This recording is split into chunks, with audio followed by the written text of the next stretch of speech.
Now, I'll have to say that is definitely a passion for fishing. So when did you decide to be a fishing guide? Pan Am was one of the better things that I ever did.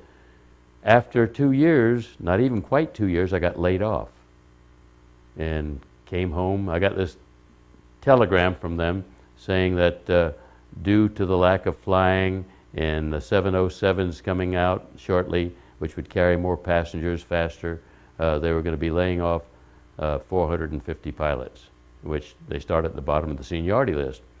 I got laid off, and my dad said, well, son, what are you going to do? Go to work for United Airlines or American Airlines? They were all really wooing you when you were getting out of the Navy. And I said, Dad, I'm going to do something I always wanted to do. I'm going to get the books, I'm going to study, and I'm going to get my captain's license as a charter boat captain and become a backcountry bonefish guide in my beloved Florida Keys. He thought I was joking. He started laughing. He said, no, really, what are you going to do? I said, that's what I'm going to do, Dad. And that's what I did. I see here that you developed some great relationships after your move to Little Torch Key in the Florida Keys. Can you tell me about some of those? So I went down to the Florida Keys. I was renting a one-room shack in the Little Torch Key trailer park. That room had a double bed with springs that must have been rusted because they just squeaked and screamed every time you moved. That room had a bowl on the wall, a wash basin, kind of. It did have hot and cold water, but then it had a toilet alongside it without any seat on it. I have to do my showers out in the common shower for the trailer park. Only good thing about it, it was costing me $20 a week for rent. And that's where I started guiding, up until I built my own house on the end of Little Torch Key. Ted Williams used to come down and fish with me when I was staying in the trailer park. And then when I'd fish up in the Almirada area, I'd stay in his place. After I finally built a house in 1958, Ted would stay in my house down there, sometimes for 3 and 4 days. Matter of fact, his contract with Sears and Roebuck Company as their sporting goods advisor was signed in my house on Little Torch Key. Ted was going to be fishing with me for 3 days, and he didn't want to miss any of those 3 days. They wanted him to fly up to Chicago, and he wouldn't do it. He made their executive vice president with his entourage fly to Key West in their own jet, their own airplane at the time. I don't even think it was a jet. And then rent a car or a van and drive down to my place 28 miles from Key West on Little Torch Key, where his contract was signed. So Stu, how did you become associated with the 1960s ABC's television show American Sportsman? Joe Brooks, from the time I was 16 years old, and he was the manager of the Metropolitan Miami Fishing Tournament. I had set a tournament record and a number of other winning fish in that tournament on fly rod. I only had that one old secondhand bamboo rod. Joe thereafter became the angling editor of Outdoor Life magazine, and he was also the fishing expert for ABC's Wide World of Sports. And with a flip of a coin, I was Joe's guide. Jimmy Albright, who I thought was the greatest guide in the world, was Al McLean's guide. Now, Al McLean was the angling editor of Field and Stream magazine. Joe was the angling editor of Outdoor Life magazine. And by a flip of a coin, I was Joe's guide, and Jimmy Albright guided Al McLean. Now, this was a fly rod tarpon tournament between these two men using 12-pound test tippet. And it was on Wide World of Sports in front of, 50 million people. And of course, Joe kicked butt on this thing. And a lot of that had to do with my killing myself, getting him in front of fish. And we were both fishing the same area. And Joe did, I think he caught 4 or 5 tarpon to Al McLean's only one that he landed. And Joe landed one that was 120 pounds. And we extended the tournament to another day, and we only caught 2 more fish, and they didn't catch any, so they don't even show that. But, that was my entree into the television world. They shot so much great footage because they had a big crew. Roone Arledge himself was in my house. Now, at the time, Roone Arledge was the president of ABC Sports. He later became the president of all of American Broadcasting Corporation. But all of these people were leaving from my house on Little Torch Key, which was only 1,100 square foot, including the garage. It wasn't very much. They did a good job on my liquor cabinet, never replaced any. But they contacted me a year later after this aired, and the airing was delayed because of President Kennedy's assassination. But then they contacted me and wanted to do a new beginning, a little bit in the middle, and a new ending with Kurt Gowdy doing the voiceover to have the pilot film for the very first ABC's American Sportsman show. And I was involved with those shows from thereafter as a field host.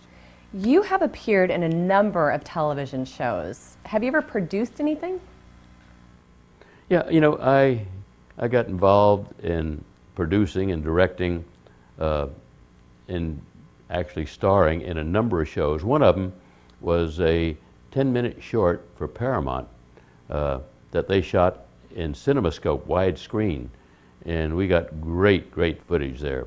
That actually aired as the short subject, 10-minute short subject, in Radio City Music Hall, and I was there when The Odd Couple premiered there in Radio City Music Hall. It was a thrill for me to have the upstairs big box, and I was able to invite some guests for that. But yeah, that was 1969, I think. And then in 1976, no, that was not 19, yeah, then in 1976, I produced and directed a show for Evinrude Outboard Motors called Tarpon Country, which I am in the process of putting on DVD for you fine viewers out there. It's a 34-minute show that is just awesome. It has great action, both fly fishing and bait casting. The first half of it, I'm using bait casting tackle, level line reel, and plugs back up in the Everglades in, what was the name of that creek? In Wood River Creek with Herman Lucerne, who's no longer with us. He got killed during Hurricane Andrew. And then the second half is with Flip Pallet on the flats, fly fishing for big tarpon. Having fished all over the world, what are some of your experiences with wildlife?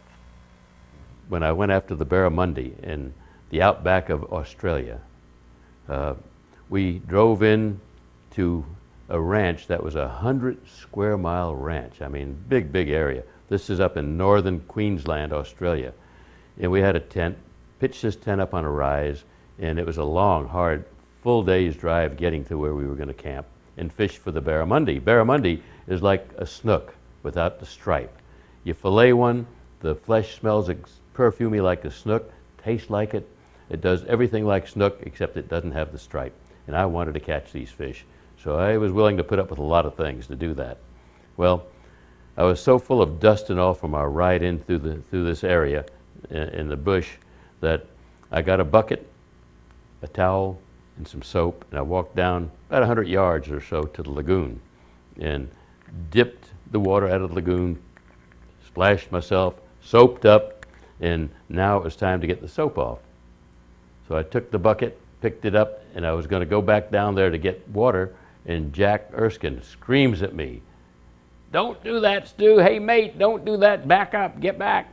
And I said, "Hey, you know, what's wrong? What's happened?" He said, "Listen," he said, "Big Salty." Now, Big Salty was these big crocodiles that are up to 20 feet long. Said, "Big Salty, when you dip the first time, we'll hear that and he'll move into the area right there and wait for you to do it a second time, and then he'll nail you. He'll have you and you'll be in the water and you'll be dead that quick." So I said, "Oh my," and then he said, "Look at that," and all these big slides where the crocodiles have been coming out right there, going and back into the water. I raised the hair on the nape of my neck, I'll tell you, man. That was, whew. Anyway, I walked down about 100 yards before I dipped water to get the soap off of me, and then dried off and went back up there. That was only one of the happenings. We were walking from there to some of the other lagoons at night. And the one night to fish for these barramundi, and there were crocodile slides all over the place.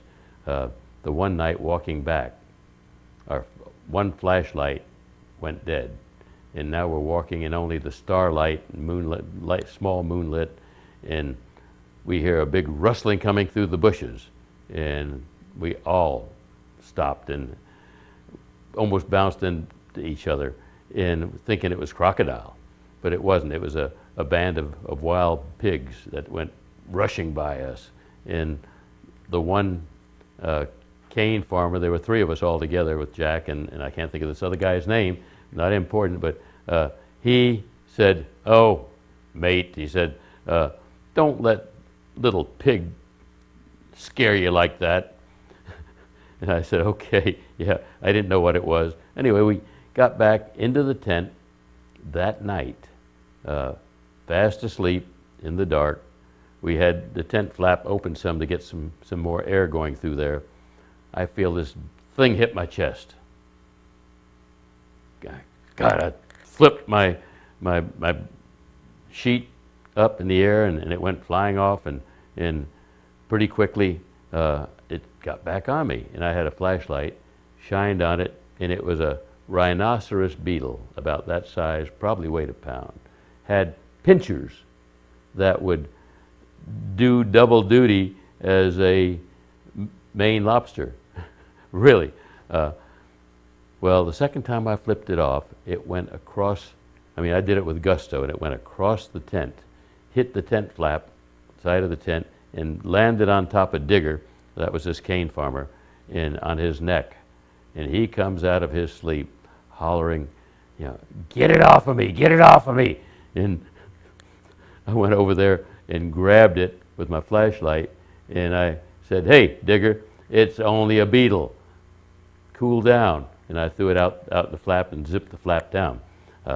I got even with him for what he said to me earlier that evening with the pigs going by. But I would go to places and do things just to fish for certain species of fish that I really wanted to catch. And of course, being with Pan Am flew to all these places, making it very, very economical for me. I would write out my own cockpit authorization to sit in the jump seat in the cockpit. And then if there was any seats left in first class after the door was closed, I generally moved back to first class. And I seldom ever had to sit in the cockpit during the whole flight. I had to have a nice first class seat. That was a wonderful perk on my fishing with Pan Am. I see that a number of your world records were caught with a fly rod. So what are your first memories of fly